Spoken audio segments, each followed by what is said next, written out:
Hello guys हम लोग solve कर रहे थे सीसीएस यूनिवर्सिटी का मैथ्स का प्रीवियस ईयर पेपर 2020 का। तो हमने लास्ट वीडियो में उसमें 25 तक के क्वेश्चन कर लिए थे। आज हम 26 से क्वेश्चन करेंगे। तो 26 हमारा क्वेश्चन दे रखा है, the function F X Y is equals to X Y के क्यूब अपॉन में एक्स स्क्वायर प्लस वाई के 6 और X Y does not equals to 0 है। तब एन फंक्शन एफ 0 बराबर है 0 के, तब हमारा फंक्शन क्या होगा? कंटिन्यूस एवरीवेयर, हर जगह कंटिन्यूस होगा। डिफरेंशिएबल एवरीवेयर, हर जगह डिफरेंशिएबल होगा। कंटिन्यूस एट ओरिजिन, ओरिजिन पे कंटिन्यूस, और डी है नॉट कंटिन्यूस एट ओरिजिन। तो हमारा डी ऑप्शन सही है, ये हमारा कंटिन्यूस नहीं होगा ओरिजिन पर। नेक्स्ट है हमारा, a bounded function defined on A B is R integrable if the set of its point of discontinuity has. हमारे पास एक बाउंडेड फंक्शन है ए बी, जिसे हमने जो इंटरवल ए बी के में आता है, और ये राइमन इंटीग्रेबल है। आर इंटीग्रेबल मतलब राइमन इंटीग्रेबल है। तो इस सेट के जो पॉइंट्स है ये वो क्या होंगे? फाइनाइट लिमिट पॉइंट्स, ये finite isolated point, both A and B are true, यानी कि फाइनाइट लिमिट पॉइंट और आइसोलेटेड पॉइंट दोनों होंगे, या ओनली वन आइसोलेटेड पॉइंट, या एक आइसोलेटेड पॉइंट होगा। तो इसका ए ऑप्शन हमारा करेक्ट है, फाइनाइट लिमिट पॉइंट्स होंगे इसके अंदर। 28 question, the integral 0 to infinitive limit 0 to infinitive X cube upon में X square plus A square की होल स्क्वायर डी एक्सिस, ये कन्वर्जेंट है, डाइवर्जेंट है, मे नोट भी कन्वर्जेंट, या फिर डी ऑप्शन है converges but not absolutely converges. तो देखो, इस ऐसे क्वेश्चंस में हम सबसे पहले तो इनकी लिमिट देखते हैं। लिमिट देखो, यहाँ पे एक इन्फिनिटिव आ रही है, तो यानी कि इम्प्रॉपर इंटीग्रल है। तो जहाँ भी इनफाइनाइट आ जाए, यह दोनों की जो हमारी लिमिट वैल्यू है, ये दोनों ही इनफाइनाइट हो, या कोई भी एक इनफाइनाइट हो, चाहे वो माइनस इनफाइनाइट हो या चाहे प्लस। तो अगर एक भी इनफाइनाइट हो जाती है तो वो हमारा फर्स्ट काइंड का इम्प्रॉपर इंटीग्रल हो जाता है। ये मैंने आपको लास्ट वीडियो में बताया था। और इसको कैसे फाइंड करते हैं? यहाँ पे इसमें हम देखते हैं डिनोमिनेटर की एक्स की जो हाईएस्ट पावर होती है उसे डिनोमिनेटर की हाईएस्ट पावर से माइनस कर देते हैं, और फिर माइनस करने के बाद अगर वो इक्वल्स टू 1 के आती है तो वो डाइवर्ज होती है, डाइवर्जेंट होती है, डाइवर्स करती है, यानी कि वो वैल्यू म्यू की। और अगर 1 से छोटी या बड़ी आ जाती है तो वो कन्वर्जेंट हो जाती है। तो यहाँ पे देखते हैं डिनोमिनेटर, यानी कि हर में एक्स की पावर 2 यहाँ पे, और एक होल स्क्वायर को जब हम खोलेंगे तो एक्स की पावर 4 आ जाएगी। तो यहाँ पे हाईएस्ट पावर 4 और यहाँ पे 3 है, तो 4 माइनस 3 1 के इक्वलेंट आ जाएगा, और 1 पर हमारी वैल्यू डाइवर्ज करती है, यानी कि डाइवर्जेंट होती है। तो B option correct. 29 question, if sequence S N diverse to infinitive and sequence T N is bounded then the sequence S N plus T N. इसमें कहा गया हमारे एक सीक्वेंस है जो एस एन जो कि डाइवर्स करती है इन्फिनिटिव पर, और हमने एक और सीक्वेंस ली टी एन, वो बाउंडेड है। तो इन दोनों का सम क्या होगा? बाउंडेड कन्वर्स टू के बड़ा 0 पर कन्वर्स करेगा जब के बड़ा 0 होगा, डाइवर्स टू इन्फिनिटिव, इन्फिनिटिव पे डाइवर्स करेगा, इज एन ऑस्किलेटिंग सीक्वेंस, ये ऑस्किलेटरी सीक्वेंस है। तो देखो यहाँ पे हमसे ऑस्किलेटरी सीक्वेंस तो हम बता ही नहीं सकते, क्योंकि हमें यहाँ पे सीक्वेंस ही नहीं पता कि कैसी है। भाई सीक्वेंस देते तो हम देख के तो बता सकते थे कि ये सीक्वेंस हमारी ऑस्किलेटरी है या कन्वर्जेंट है, डाइवर्जेंट। यहाँ तो दे नहीं रखी, सिर्फ यहाँ पे बता रखा है कि हमारी सीक्वेंस डाइवर्जेंट है। और डाइवर्जेंट कब होती है? जब वैल्यू हमारी इनफाइनाइट होती है। तो यहाँ पे देखो एस एन की वैल्यू को इनफाइनाइट, अब इनफाइनाइट में कुछ भी प्लस करो कुछ भी माइनस करो वो तो इनफाइनाइट ही रहता है, तो यानी कि ये डाइवर्स ही रहेगा तब भी। और डाइवर्स कर रहा है क्योंकि यहाँ पे इनफाइनाइट कर रहा है, तो यहाँ पे इनफाइनाइट है। अगर माइनस इनफाइनाइट होता तो माइनस इनफाइनाइट पे डाइवर्स करती, तो हमारा सी ऑप्शन यहाँ पे करेक्ट है। Next question 30, if a function F 01 F एक फंक्शन दे रखा है जिसकी लिमिट इंटरवल 01 है, जिसका ये कंटेंट कर रहा है आर में, इज डिफाइंड कर रखा है। इस पर फंक्शन दे रखा है, अगर हमारा एक्स रेशनल होगा तब हम फंक्शन ये लेंगे under root of 1 minus X square, और जब हमारा एक्स रेशनल होगा तो फंक्शन लेंगे 1 माइनस एक्स। तो और हमें वैल्यू फाइंड करनी है 0 to 1 पे फंक्शन की और 0 to आइटा पे फंक्शन की। तो जब हमारा 0 to 1 होगा तब हम फंक्शन ये लेंगे, और 0 to आइटा पे हम जब क्योंकि रेशनल होगा तो हम ये फंक्शन लेंगे। तो आप इसका खुद से डिफरेंशियल कर लेना, सिर्फ इसमें हमें समाकलन करना है, डिफरेंशियल करना है, और लिमिट रखनी है 0 to 1 पे, जो हम अभी तक करते आ रहे हैं। तो आप इजीली निकाल लोगे से, इसका आंसर आएगा सी, यानी कि 1/2। ये सोल्व करने पे हमारा 1/2 आएगा, और उसे सोल्व करेंगे तो 5/4 आएगा। Next question 31, A point P content in R is a limit point of subset A subset R का इफ ये ए सबसेट R का कब होगा अगर P कंटेंट कर रहा है R में। तो इसमें हमारे तीनों पॉइंट सही हैं। यहाँ पे एक ब्रैकेट लगा लो बड़ा। ये हमारे तीनों पॉइंट सही हैं तो इसका डी ऑप्शन करेक्ट होगा। यानी कि n माइनस सबसेट P का इंटरसेक्शन A के इक्विवेलेंट नहीं होगा फाई के, यानी कि इसका सेट जो होगा वो फाई नहीं आएगा। और जब हम इनको माइनस करेंगे तो वो भी फाई नहीं आएगा और इनका इंटरसेक्शन भी फाई नहीं आएगा। ये याद करने का है, आप इसको याद कर लेना। इसके डी ऑप्शन है, यानी कि तीनों ऑप्शन करेक्ट हैं इसके। 32 a infinite set is uncountable set, countable set, both A and B are true, none of this.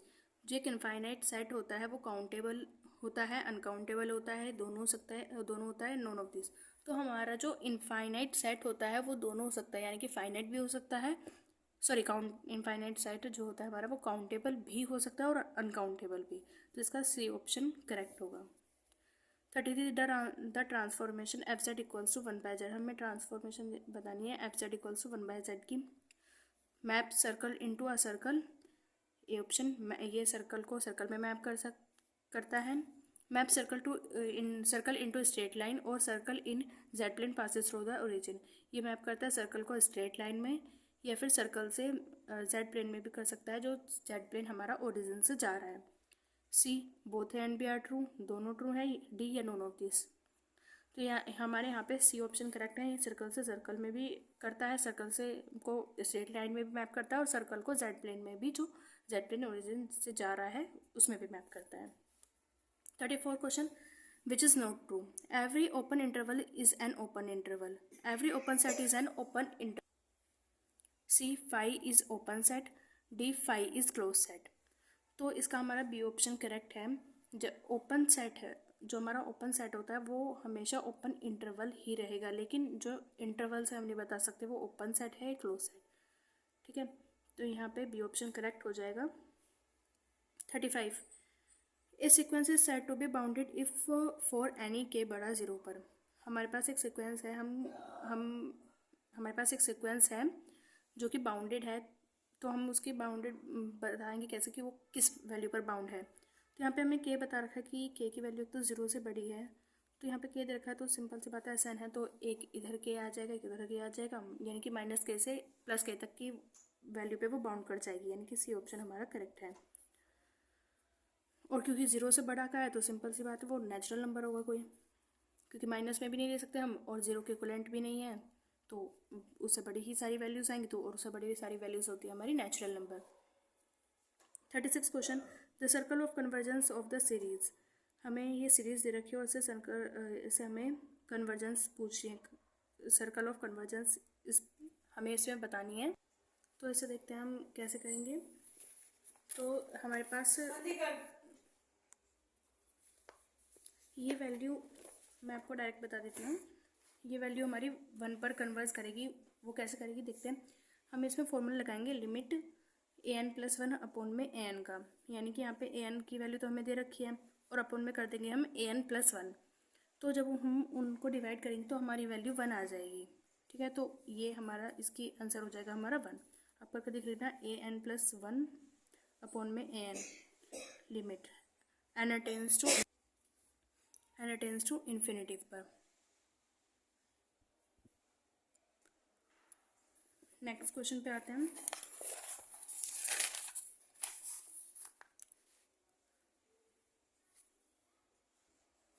Next है हमारा 37 question the radius of convergence of the series. इस सीरीज के हमें रेडियस ऑफ कन्वर्जेंस बतानी है कि किस पर कन्वर्स करता है। तो उसके लिए हम इसको देखते हैं, इसको कैसे करते हैं करेंगे। 37 क्वेश्चन है हमारा, इसमें हमें दे रखा है समीशन n का फैक्टोरियल का स्क्वायर अपॉन में 2n का फैक्टोरियल। हमें इसका बताना है रेडियस ऑफ कन्वर्जेंस। तो उसके लिए हमारे पास फॉर्मूला होता है r बराबर होता है limit n send to infinitive an upon में an+1। ये हमारा रेडियस ऑफ कन्वर्जेंस निकालने का फॉर्मूला होता है। तो यहाँ पे हमें n की तो वैल्यू दे रखी है, तो हम लिख देंगे यही an की वैल्यू 2n का फैक्टोरियल।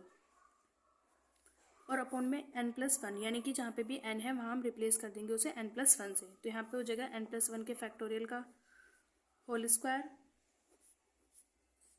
और अपॉन में 2n। जब n की जगह n+1 रखेंगे तो क्या हो जाएगा, 2n+2 हो जाएगा वो। तो 2n+2 का फैक्टोरियल।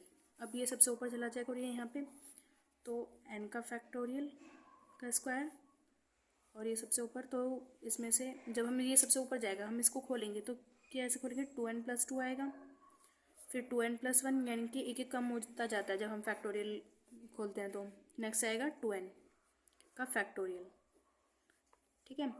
और अपोन में चल रहा है हमारा 2n, ऐसे चल रहा है। और ये रहा, चलो इसको कह सकते हैं n+1 का फैक्टोरियल और इसका होल स्क्वायर।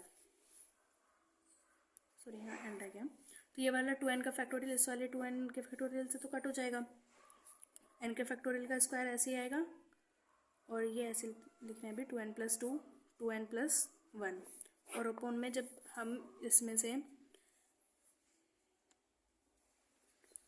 अब जब हम इसको ओपन करेंगे तो कैसे करेंगे इस वाले फैक्टोरियल को, तो ये आएगा n+1 और फिर नेक्स्ट जो हम फैक्टोरियल लिखेंगे एक कम हो जाएगा तो n का फैक्टोरियल आ जाएगा और ऊपर होल स्क्वायर चल रहा है। अब इस पावर को हम अलग अलग कर देंगे। n के फैक्टोरियल का स्क्वायर 2n+2 2n+1। जब हमने इसको अलग किया तो हो जाएगा n+1 का होल स्क्वायर और n के फैक्टोरियल का स्क्वायर, ये इससे कैंसिल हो जाएगा।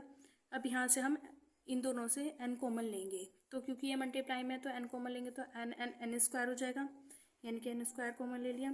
तो यहाँ पे क्या बचा, 2+2/n और यहाँ पे बचेगा 2+1/n। एक n यहाँ से कॉमन लिया, एक n यहाँ से। और अपन में जब हम यहाँ से n कॉमन लेंगे क्योंकि स्क्वायर है तो n स्क्वायर बाहर आएगा और 1+1/n हो जाएगा, इससे कैंसिल हो जाएगा। एक मिनट में यहाँ पे लिमिट लिखना भूल गई हूँ सब जगह। लिमिट अगर यहाँ पे लिखा नहीं है n टेंड्स टू इन्फिनेटिव, तब भी हमेशा n समझ जाना है n टेंड्स टू इन्फिनेटिव ही होता है यहाँ पे हर जगह,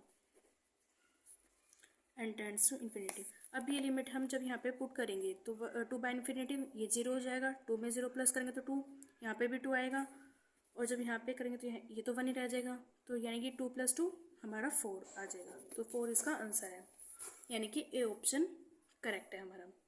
next, if Z1 and Z2 are distinct complex number with Z2 बराबर 1। Z1 एंड Z2 हमारे पास 2 डिस्टिंक्ट कॉम्प्लेक्स नंबर्स हैं और Z2 बराबर है 1 के, तब इसकी वैल्यू किसके इक्वल आएगी, तो ये भी वैल्यू हमारी 1 के इक्वल ही आएगी। ए ऑप्शन इसका करेक्ट है। 39, द इक्वेशन, हमें इक्वेशन दे रखी है और ये बी बिलोंग कर रहा है आर से, रिप्रेजेंट है सर्कल। अगर ये रिप्रेजेंट कर रहा है सर्कल को तो इनमें से कौन सा स्टेटमेंट हमारा ट्रू है, कौन सी वैल्यू ठीक होगी, तो इसमें से हमारा कोई भी ठीक नहीं है। डी ऑप्शन हमारा करेक्ट हो जाएगा। 40 क्वेश्चन दे रखा है, तो देखो इसमें हमें साइन वाला फंक्शन दे रखा है। ये क्वेश्चन जो साइन वाले हैं इन्हें करेंगे इधर तो कम से कम ये 2 पेज का कहीं आंसर जाता है, तो अच्छा होगा कि आप इसको डायरेक्ट याद कर लो। तो इसमें हमें फंक्शन दे रखा है, जब x 0 के इक्वल्स टू नहीं है तब हम फंक्शन ये लेंगे, x 0 के इक्वल्स टू है तो 0 लेंगे, तब x देन एट x बराबर 0 पर f is continuous but not differentiable. f continuous होगा बट डिफरेंशिएबल नहीं। बी ऑप्शन, f कंटिन्यूस होगा बट f डिसकंटिन्यूस नहीं होगा। f is not continuous, f continuous नहीं होगा बट डिफरेंशिएबल होगा। और डी है हमारा f is differentiable and f dash both continuous, तो हमारा डी ऑप्शन इसमें करेक्ट है।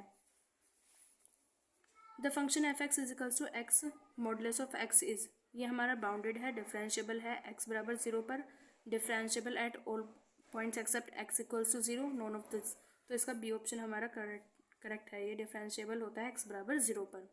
42, द फंक्शन एफ एक्स बराबर X sine X pi where x bracket x denotes greatest integer less than और equals to x, then which is not true, तो इसमें से continuous होगा 0 पे, ये भी सही है, कंटिन्यूस इन -1 और 0 दोनों पे कंटिन्यूस करेगा, डिफरेंशिएबल करेगा इस इंटरवल पर भी, पर 1 पर ये डिफरेंशिएबल नहीं होता, ये इस इंटरवल के बीच करेगा लेकिन 1 पर नहीं करेगा ये, तो डी ऑप्शन हमारा करेक्ट है। 43, the derivative of function w बराबर F Z in polar form of given by, तो हमारी इस फंक्शन की पोलर फॉर्म होती है, यानी कि एक फॉर्मूला यही है, इसका बी ऑप्शन करेक्ट है। 44, if U is a harmonic function, U हमारा हार्मोनिक फंक्शन है, then function v is said to be harmonic conjugate of u। तब हम फंक्शन v को, इस फंक्शन का जो v है उसे हम u का हार्मोनिक कंजुगेट कब करेंगे, जब v भी हार्मोनिक होगा, u एंड v सेटिस्फाई करेगा CRNU का इक्वेशन को, और u प्लस आइटा v ये एनालिटिक होगा। तो ये हमारे तीनों ऑप्शन सही हैं, डी इसका करेक्ट ऑप्शन हो जाएगा, all of the above. 45 if F Z is analytic in domain D then, अगर एफ जेड एक एनालिटिक फंक्शन है तो इसका डोमेन क्या होगा, F and Z exist in D, तो ये भी एग्जिस्ट करेगा डी में, यानी कि ये प्राप्त होगा हमें डी से मिलेगा हमें, तो हमारा इसका ए ऑप्शन ये करेक्ट है। 46 if F Z is analytic then analytic function then the value of, हम अगर हमारा एफ जेड एनालिटिक फंक्शन है तो इसकी वैल्यू किसके बराबर होगी, तो ये हमारा फॉर्मूला होता है, ये एफ डैश के मॉडुलस के स्क्वायर के 2 का मल्टीपल होता है, बी ऑप्शन हमारा करेक्ट हो जाएगा। तो इसमें याद रखना है तो यहाँ पे डैश और ये मोड में होता है, ठीक है, यहाँ पे मोड में गड़बड़ कर देते हैं, मोड की जगह सिंपल ब्रैकेट भी देते हैं, तो ये याद रखना यहाँ पे 2 एफ डैश जेड का मॉडुलस का स्क्वायर।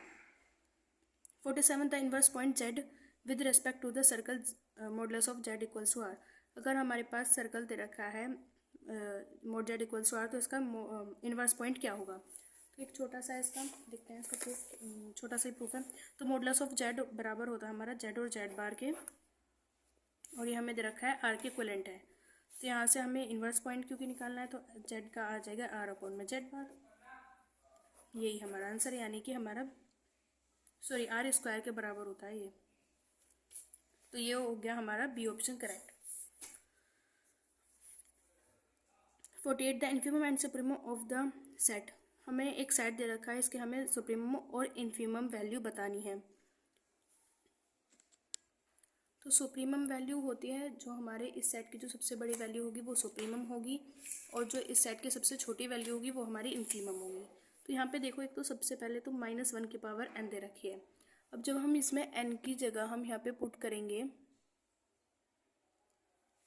n की जगह पुट करेंगे हम 1 को, तो ये यहाँ पे देखिए -1, यानी कि यहाँ पे जब, तो ये हमारा जो वैल्यू आएगी वो माइनस में आएगी, तो यानी कि ये छोटी वैल्यू देगा, लेकिन जब ये यहाँ पे 2 आ जाएगा तो ये हमारी सबसे बड़ी वैल्यू देगा, क्योंकि देखो यहाँ पे तो नेक्स्ट हमारी तो वैल्यू कमी होती जाएंगी, जब हम 3 रखेंगे तो माइनस में आएगा, मतलब अगर हम इवन टर्म्स को लें तो पॉजिटिव तो आएंगी इसकी तरफ से, जब हम पॉजिटिव रखेंगे तो ये तो हमें पॉजिटिव मिलेगा, लेकिन यहाँ पे वैल्यू बढ़ती जाएंगी जिसकी वजह से इस पूरे की वैल्यू हमारी छोटी होती जाएगी, तो यानी कि इसका सुप्रीमम हमें जो मिलेगा वो 2 पर मिलेगा, जो सबसे पहली इवन टर्म है, और इन्फीमम जो हमें मिलेगा यानी कि माइनस है, तो देखो यहाँ पे जब माइनस रखेंगे यानी कि और टर्म्स जब हम रखेंगे तो माइनस में मिलेंगी, लेकिन जब ये माइनस में हमारी वैल्यू इंक्रीज करती जाएंगी तो जो सबसे छोटी वैल्यू होगी वो हमें 1 पे ही मिलेगी। तो हम यहाँ पे पुट करके देखते हैं, देखो जब हम यहाँ पे 1 पुट करेंगे तो क्या आएगा, ये वाला माइनस तो आएगा ही, वन n बराबर 1, तो ये वाला माइनस तो ऐसे ही आएगा, और यहाँ पे 1/4 माइनस का 8/1, 1 माइनस आ गया, इसका एलसीएम लेंगे तो 1 माइनस 32 अपॉन में 4, यानी कि माइनस का 31 अपॉन में 4, और क्योंकि ये माइनस है और ये वाला भी माइनस है तो प्लस हो जाएगा, माइनस का 31 अपॉन में 4, तो ये हो गई हमारी सुप्रीमम वैल्यू, क्योंकि देखो यहाँ पे भी माइनस, तो इसे इसलिए हमें माइनस रखने पे सुप्रीमम मिला, मैंने उल्टा बता दिया था क्योंकि यहाँ पे माइनस है, ये इस पर ध्यान नहीं दिया था, यहाँ पे क्योंकि माइनस और ये भी माइनस आ जाएगा तो प्लस हो जाएगा, तो इससे यानी कि हमें 1 रखने से, हमें इवन रखने से हमें सुप्रीमम वैल्यूज़ मिलेंगी, बड़ी वैल्यूज़ मिलेंगी, और ओड रखने पे हमें माइनस में वैल्यू मिलेगी, यानी कि छोटी वाली वैल्यूज़ मिलेंगी। तो जब हम यहाँ पे 2 रखेंगे व्हेन n बराबर 2, तो ये माइनस माइनस प्लस हो जाएगा ये तो, और 1/4 माइनस का 8/2 हमने जब रखा तो क्या आएगा इसका सॉल्यूशन, 4 एलसीएम आएगा, और 1 माइनस 16, यानी कि माइनस का 15 अपॉन में 4, क्योंकि माइनस का है और सबसे छोटी ये जो पॉजिटिव इवन वैल्यू है और यहीं पे हमें माइनस मिल रहा है, तो ये इसका इन्फीमम होगा, क्योंकि देखो जब हम 4 पुट करेंगे तो इससे हमारी वैल्यूज़ और बड़ी आएगी, तो और इन्फीमम क्या होता है, जो सेट की सबसे छोटी वैल्यू होती है, तो यहाँ पे सबसे छोटी वैल्यू ये है और सबसे बड़ी वैल्यू ये, तो ये इसका इन्फीमम हो जाएगा और ये सुप्रीमम। नेक्स्ट देखते हैं, यानी कि सी ऑप्शन हमारा करेक्ट। नेक्स्ट है 49, फंक्शन दे रखा है हमें एफ एक्स इक्वल्स टू 1 में 1 plus modulus of x for all x content कर रहा है एन में, देन विच इज़ ट्रू, इनमें से कौन सा ट्रू है। एफ इज़ कंटिन्यूस और बाउंडेड, तो एफ इसमें कंटिन्यूस है और बाउंडेड भी। देखो बाउंडेड तो हमें बोल रखा है एक्स की वैल्यू हमें सिर्फ आ रही होगी, रियल नंबर से ले सकते हैं, तो ये तो बाउंडेड हो गया। Attain it's supremum for x बराबर 0, एक्स बराबर जब 0 होगा तब इसकी वैल्यू हमें सुप्रीमम मिलेगी, तो ये बात सही है, क्योंकि हम जब देखो यहाँ पे 0 पुट करेंगे तो 1 वैल्यू आ जाएगी, लेकिन जब 2 पुट करेंगे 1 पुट करेंगे तो 2 हो जाएगा, तो छोटी वैल्यू मिलती जाएगी, यानी कि इन्फीमम की तरफ पहुँचता जाएगा, तो हम यानी कि सुप्रीमम तो एग्जिस्ट कर रहा है। Does not attain infimum for x बराबर 0, ये भी सही है भाई, एक्स बराबर 0 पे जब सुप्रीमम है तो इन्फीमम तो हो ही नहीं सकता, ठीक है। तो डी हमारा यानी कि डी ऑप्शन हमारा सही हो जाएगा, यानी कि नो ऑप्शन हमारे सही हैं। 50 which of the following is not a subsequence of 1/n, इसमें से बताना है इन सीक्वेंस में से कौन सी ऐसी सीक्वेंस है जो कि इस वाले सीक्वेंस के सबसिक्वेंस नहीं है। भाई सबसिक्वेंस होती क्या है, हमारे पास एक सीक्वेंस दे रखी है, तो जो सबसिक्वेंस है होती है वो हम सबसिक्वेंस यानी कि मान लो अगर थोड़े टाइम के लिए ये सबसिक्वेंस है इसकी, तो यानी कि इसकी सारी जो वैल्यूज़ आएगी इसे सोल्व करने के वो बाद वो इसमें आनी चाहिए, तो तभी वो सबसिक्वेंस होगी। तो देखो इसमें हम वैल्यू पुट करके देखते हैं, भाई 0 और 1 तो पुट करेंगे नहीं, देखेंगे कि माइनस में आ जाएगी यहाँ पे वैल्यू, तो हम 2 से स्टार्ट करते हैं। जब हम 2 - 1 करेंगे तो 1 आ जाएगी इसकी वैल्यू, 1 भी इसमें आ रही है। 3 पुट करके देखो तो 3 - 1 करेंगे तो 2 आएगी, 1/2 वो आ रही है, लेकिन इसकी वैल्यू हम अगर 1 पुट कर दें तो ये तो 0 हो जाएगी, यानी कि इन्फिनिटिव, जो कि इसमें नहीं आ रही। भाई अगर इसकी वैल्यू इन्फिनिटिव रखें तो इसकी वैल्यू 1 से 0 तक जाएगी, लेकिन अगर यहाँ पे हम 0 रख दें तो -1 आ जाएगी, और -1 सिक्वेंस में आ नहीं रहा, तो ये तो सबसिक्वेंस है नहीं इसकी। सेकंड को ट्राई करते हैं। अब अगर इसमें हम n की वैल्यू 1 रखते हैं, 2 - 1 कर देंगे यानी कि 1 हो जाएगा, 1 इसकी सबसिक्वेंस 1 इसमें भी आ रहा है। अब 2 पुट करेंगे तो 2 2 जा 4, 4 - 1 यानी कि 1/3, तो 1/3 भी इसमें आता है, तो ये भी इसकी सबसिक्वेंस, ये इसके सबसिक्वेंस है। 1/2 एंड ये भी इसके सबसिक्वेंस होगी भाई, 1/2 फिर नेक्स्ट आएगा 1/3, 1/6, ये इसकी सारी जो टर्म्स आएंगी वो इसमें एग्जिस्ट करेंगी, तो ये दोनों तो सबसिक्वेंस हैं, पर ये नहीं है क्योंकि इसकी वैल्यू हमारी 1 और 2 रखने पर, 0 और 1 रखने पर माइनस में और 0 में आ रही है, इन्फिनिटिव आ रही है, तो ये ऑप्शन हमारा करेक्ट हो जाएगा, क्योंकि इसमें नोट पूछा है, तो यानी कि ये हमारी सबसिक्वेंस नहीं है। 51 ए सिक्वेंस एसन वेयर, इसमें सिक्वेंस पूछा है, सिक्वेंस हमारी कैसी है, तो ये हमारी सिक्वेंस इंक्रीजिंग और बाउंडेड सिक्वेंस है, ये आप याद कर लो कि इसका प्रूफ थोड़ा बड़ा सा है और थोड़ा क्रिटिकल भी है, डिफिकल्ट भी है, तो इसे आप डायरेक्ट याद ही कर लो। 52 the limit superior and limit inferior of the sequence इस रिस्पेक्टिवली आर, तो हमें इसकी लिमिट इन्फीरियर और लिमिट सुपीरियर बतानी है। क्या होगी, तो जब हम यहाँ पे इन्फिनेटिव पुट करेंगे तो 1/∞ 0 हो जाएगा, तो यानी कि इसकी लिमिट सुपीरियर 0 हो गई। जब हम यहाँ पे 0 यानी कि सबसे छोटी 0 है, अगर हम 0 पुट कर देते हैं यहाँ पे, तो किसी पावर अगर 0 होती है वो 1 के इक्विवेलेंट, सॉरी इन्फिनेटिव करेंगे तो 0 आ जाएगी। और मतलब एक तरह से स्पेशल केस है, तो आप इसको याद करो, इसकी जो लिमिट इन्फीरियर लिमिट सुपीरियर यानी कि इसका सुप्रीमम और इन्फीमम दोनों ही 0 होते हैं।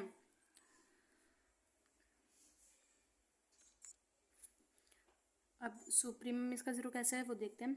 देखो जब हम इसका यहाँ पे मान लो n को 2 रखा, तो यहाँ पे क्या हो जाएगा 1/2, यानी कि मतलब जब इसकी हम इवन और टर्म्स लेंगे तो वैल्यू हमारी इंक्रीज करती जाएगी, लेकिन क्योंकि अपॉन ये माइनस में है तो यानी कि जो इंक्रीज कर रही है वो डिक्रीज कर रही है, तो जब भी ये वैल्यू हमारी डिक्रीज करती हुई जाएगी तो ये जब हमारी तो ये 0 की तरफ डिक्रीज करती है, तो यानी कि इसका इन्फीमम भी फिर 0 ही हो जाएगा, और सुप्रीमम तो इन्फिनेटिव से आ ही रहा है 0, तो इसका बी ऑप्शन करेक्ट हो जाएगा।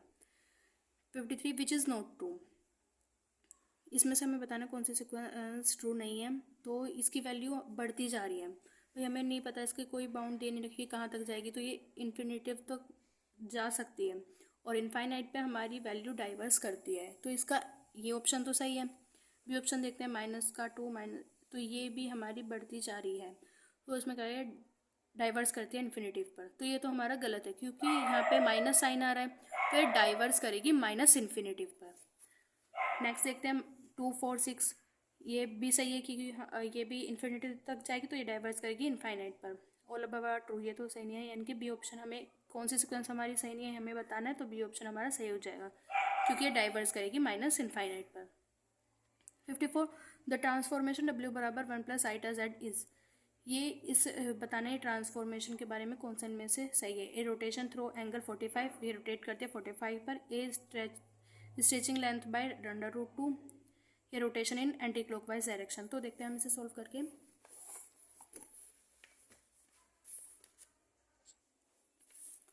क्वेश्चन है हमारा 54 और हमें क्वेश्चन दे रखे डब्ल्यू बराबर 1 प्लस आइटा जेड।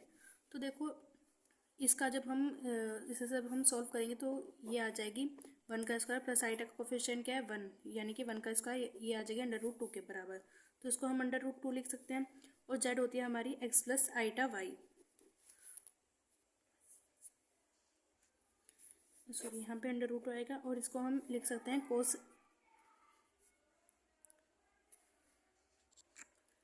इस क्वेश्चन में शायद कुछ मिसप्रिंट है तो आप इसको अभी सर्कल कर लो, मैं इसको आपको नेक्स्ट वीडियो में करा दूंगी। इसको अभी नेक्स्ट पर चलते हैं 55 क्वेश्चन पे, ये मैं आपको नेक्स्ट वीडियो में करा दूंगी पक्का ध्यान से। 55 क्वेश्चन लिखते हैं अभी। द मैपिंग डब्ल्यू बराबर जेड बार, अगर डब्ल्यू जेड बार के बराबर है तो ये आइसोगोनल है, कन्फॉर्मल है, या आइसोगोनल कन्फॉर्मल दोनों है, नॉन ऑफ दिस, तो ये आइसोगोनल होता है, ये ऑप्शन हमारा करेक्ट हो जाएगा। अंडर द ट्रांसफॉर्मेशन डब्ल्यू बराबर 1/z the image of the line y बराबर 1/4 इन जेड प्लेन, हमें ट्रांसफॉर्मेशन दे रखी है और हमें इमेज बतानी है y बराबर 1/4 पर। तो यहाँ पे आप इसे खुद सॉल्व कर लेना, मैंने इसके जैसे पहले क्वेश्चन करा रखे हैं आपको कई सारे। तो यहाँ पे w की जगह u plus iota Y put करना, x की और z की जगह x प्लस आइटा वाई, यहाँ से u v की वैल्यू निकाल लेना, x यहाँ से u v की यानी कि रियल पार्ट और इमेजनरी पार्ट अलग अलग कर लेना और फिर जो इक्वेशंस आएंगे उन्हें ऐड कर देना, तो आपका ये ऑप्शन आ जाएगा तब। और वहाँ पे y की ये वैल्यू पुट कर देना, तब ऐड कर देना, तो ये ऑप्शन हमारा आ जाएगा तब। 57 क्वेश्चन देखते हैं। हम पहले इसको ट्रांसफॉर्मेशन हमें w बराबर t z बराबर ये दे रखा है t2 इनवर्स w हमें निकालना है, तो हम इसे w लेट कर लेंगे कि ये w के बराबर है। तो 57 टी जेड बराबर है w के और इक्वेशन है हमारे पास z/z+1, तो यहाँ से हम z की वैल्यू निकाल लेंगे, तो क्या आएगी यहाँ पे w z प्लस का w इक्वल्स टू z, तो w z माइनस z हो जाएगा इक्वल्स टू w हो जाएगा यहाँ पे, और ये w इधर जाएगा तो माइनस का w आएगा, तो ये इधर आएगा तो माइनस w हो गया। z इसमें से हम कॉमन लेंगे तो क्या आएगा w-1 और इधर माइनस w है, तो यहाँ पे वैल्यू इसकी क्या हो जाएगी, फिर यहाँ पे से z की वैल्यू जब हम निकालेंगे तो माइनस का w अपॉन में w-1 आ जाएगी, तो इसका कौन सा ऑप्शन हमारा करेक्ट हो जाएगा सी ऑप्शन हमारा करेक्ट है। 58 क्वेश्चन देखेंगे। The cross ratio of the 4 points z1 z2 z3 z4 the taken in this order is z1 z2 z3 z4, हमें 4 पॉइंट्स दे रखे हैं और इसी ऑर्डर में, यही ऑर्डर है इनका, यानी कि 1 2 3 4 इसी ऑर्डर में है, तो हमें इसका क्रॉस रेशियो क्या होता है ये बताना है। तो इसका मैंने लास्ट वीडियो बताया था, ये फॉर्मूला भी होता है, इसे ऐसे लिखते हैं z1 माइनस z2 अपॉन में फिर आएंगे z2 माइनस z3, फिर वापस ऊपर z3 माइनस z4 और वापस नीचे से z4 से शुरू में z4 माइनस z1। सीक्वेंस याद रखना, 1 के बाद 2 आएगा, फिर 2 के बाद 3, फिर 3 4, फिर 4 1, इजिली याद हो जाएगा, ये सी ऑप्शन इसका करेक्ट है। 59 the radius of convergence R of for power series, इनमें से कौन सा फॉर्मूला है जो रेडियस ऑफ कन्वर्जेंस का है। तो देखो रेडियस ऑफ कन्वर्जेंस का इनमें से सिर्फ ये फॉर्मूला सही है, ए ऑप्शन, क्योंकि ये जो फॉर्मूले हमें दे रखे हैं ये रेडियस ऑफ कन्वर्जेंस के नहीं है, रेडियस उसके लिए 1 अपॉन में आ जाते हैं, यानी कि यहाँ पे एन हो जाएगा, यानी कि उल्टे उल्टे फॉर्मूले दे रखे हैं ये इसके लिए, जैसे पलट के होना चाहिए, इन्वर्स यहाँ पे आर होना चाहिए, तो इसमें सिर्फ ये वाला फॉर्मूला सही है, ये होता है हेडवर्ड का फॉर्मूला, ये प्रीवियस ईयर यानी कि 2021 के पेपर में मैंने आपको बताया था, ये वाला होता है, इसमें उल्टा होता है, 1 अपॉन में आर वाला ही फॉर्मूला होता है इसमें रेडियस ऑफ कन्वर्जेंस का, ठीक है। नेक्स्ट है 60 question. The sum function F Z of summation A N Z can represent an analytic function, अगर ये एनालिटिक फंक्शन अगर इनका जो सम है, यानी कि इस सीरीज़ का, ये तो सम ए एन का जो सम ए एन एक सीरीज़ है उसका सम हमें दे रखा है और ये रिप्रेजेंट करता है एनालिटिक फंक्शन को, तो ये क्या रिप्रेजेंट करेगा, सर्कल के अंदर कन्वर्जेंस को रिप्रेजेंट करता है, सर्कल के बाहर कन्वर्जेंस को करता है, या सर्कल के ऊपर। तो इसमें से ये ऑप्शन हमारा सही है, सर्कल के अंदर करता है ये कन्वर्जन। नेक्स्ट क्वेश्चन 61, ये मैंने आपको लास्ट वीडियो में भी कराया था, तो मैं आपको यहाँ पे इसमें डायरेक्ट बता दे रही हूँ। इसमें हम इसको भी जेड लेट कर लेंगे, डब्ल्यू को भी जेड लेट कर लेंगे। फिर यहाँ पे जब हम जेड का एलसीएम लेंगे तो जेड स्क्वायर प्लस 1 अपॉन में जेड आ जाएगा, 2z हो जाएगा, यहाँ पे ये वाला 2 जाएगा। तो फिर ये 2z को हम यहाँ ले जाएंगे तो क्या हो गया 2z स्क्वायर। तो हमारी इक्वेशन बनेगी 2z square equals to Z square plus 1। 2z square से जब हम इधर लेके जाएंगे तो यहाँ पे जेड स्क्वायर बच जाएगा, बस 2z square minus Z square बचा, और जेड स्क्वायर इक्वल्स टू 1 आ जाएगा। और जब हम स्क्वायर को उधर लेके जाएंगे तो प्लस माइनस 1, और यही हमारा ऑप्शन है, सी ऑप्शन हमारा करेक्ट हो जाएगा। 62, the bilinear transformation which map 0 iota minus iota into 1 minus 1 0 respectively. तो हमें बताना है कि इसका हमें सॉल्व करने का तरीका है। देखो जहाँ ये ऑप्शंस दे रखे हैं इसमें ये वैल्यूज पुट करके देख लो। 0 की कोरस्पॉन्डिंग 1 आनी चाहिए, यानी कि हम हाँ 0 की कोरस्पॉन्डिंग w की वैल्यू 1 आनी चाहिए, आइटा की जगह -1 और माइनस आइटा की जगह 0। तो पुट करके देखते हैं। जब हम z की जगह यहाँ पे 0 पुट कर रहे हैं तो यहाँ पे क्या आएगी आइटा वैल्यू, लेकिन आनी 1 चाहिए, तो ये तो हो नहीं सकता। अब ये वाला पुट करते क्या देखें, अगर 0 पुट करेंगे तो w भी 0 हो जाएगा, तो ये भी नहीं है। यहाँ पर पुट करें 0 करेंगे तो आइटा आ जाएगा, और ओपन में ये 0 आइटा बाय आइटा, तो ये हमारा सही है भाई, आइटा बाय आइटा हो जाएगा, तो हम आइटा से आइटा कैंसिल 1, तो ये हमारा हो सकता है। और अगर यहाँ देखें तो 0 पुट करेंगे तो ये तो 0 ही आ जाएगा, तो ये तो है नहीं, तो यानी कि सी ऑप्शन हमारा करेक्ट हो जाएगा। बाकी पुट हमें करने की देखने की जरूरत नहीं है, क्योंकि 0 पे हमें पता चल जा रहा है ये है नहीं, यही है, तो यही हमारा आंसर होगा। Next, the integral 0 to π/2 slope sine x, ये यहाँ पर हमारे बताना है कि कन्वर्जन डाइवर्जन, तो आप इसको याद कर लो। मैंने अभी बताया आपको साइन कोस में जो वैल्यूज़ दे रखे हैं उन्हें याद कर लो तो ज़्यादा अच्छा है, क्योंकि उनके प्रूफ 2-2 पेज के यहाँ कहीं। तो ये वैल्यू हमारी 0 से π/2 पे कन्वर्ज करती है, तो याद रखना। अब द इंटीग्रल इसकी हमें बतानी है इंटीग्रेशन की वैल्यू। तो देखो जब हम यहाँ पे पहली बात तो ये सेकंड काइंड का improper integral, sorry first kind का इम्प्रॉपर इंटीग्रल है, ये आप याद रखना। तो इसे हम जब हम यहाँ पे इसकी वैल्यू देखो, x की वैल्यू यहाँ पे क्या है x स्क्वायर है, और यहाँ पे √2 है, तो 2 से 2 कैंसिल हो जाएगा, यानी कि 1 आ जाएगा, और 1 पे ये वैल्यू हमारी डाइवर्ज करती है, तो हमारा बी ऑप्शन इसका करेक्ट है। 5th हमें क्या रखा है, integral a to infinitive modulus function f(x) dx ये कन्वर्स है, then f(x) is said to be, तो f(x) क्या होगा, तो ये भी मैंने लास्ट उसमें भी ये देखो रिपीट है क्वेश्चन, ये मैंने उसमें भी बताया था। अगर मॉडुलस वाला फंक्शन हमारा कन्वर्जेंट है तो f(x) हमारा बिना मॉडुलस वाला फंक्शन हमारा एब्सोल्युटली कन्वर्जेंट हो जाता है, यानी कि बी ऑप्शन इज करेक्ट। 66, तो इसमें लिमिट एक्स वाई कंटेंट करिए 0 to 1 tan इनवर्स y/x, इसकी वैल्यू हमारी क्या होगी, तो इसमें से हमारी कोई भी वैल्यू नहीं होती है, डज नॉट एक्सिस्ट, यानी कि इसकी वैल्यू एग्जिस्ट नहीं करती है, तो यानी कि इसका डी ऑप्शन करेक्ट है, इनमें से हमारी कोई भी वैल्यू नहीं होती इसकी। नेक्स्ट, इफ़ f"x बड़ा है 0 से for all x content in open interval a b then the function f, तो ये फंक्शन हमारा स्ट्रिक्टली इंक्रीजिंग फंक्शन होता है, ये बात याद रखना। अगर हमारी f"x की वैल्यू बड़ी है 0 से और ये इंटरवल ओपन इंटरवल से बिलोंग कर रहा है, तो ये स्ट्रिक्टली इंक्रीजिंग फंक्शन होता है। 68, a function which is countable which is continuous in a closed set and bounded interval then it is, अगर हमारा फंक्शन कंटिन्यूस है close in a close and bounded interval, एक बाउंडेड और जो कि interval है हमारा क्लोज इंटरवल और बाउंडेड इंटरवल पे अगर हमारा कोई फंक्शन कंटिन्यूस है तो वो यूनिफॉर्मली कंटिन्यूस फंक्शन होता है।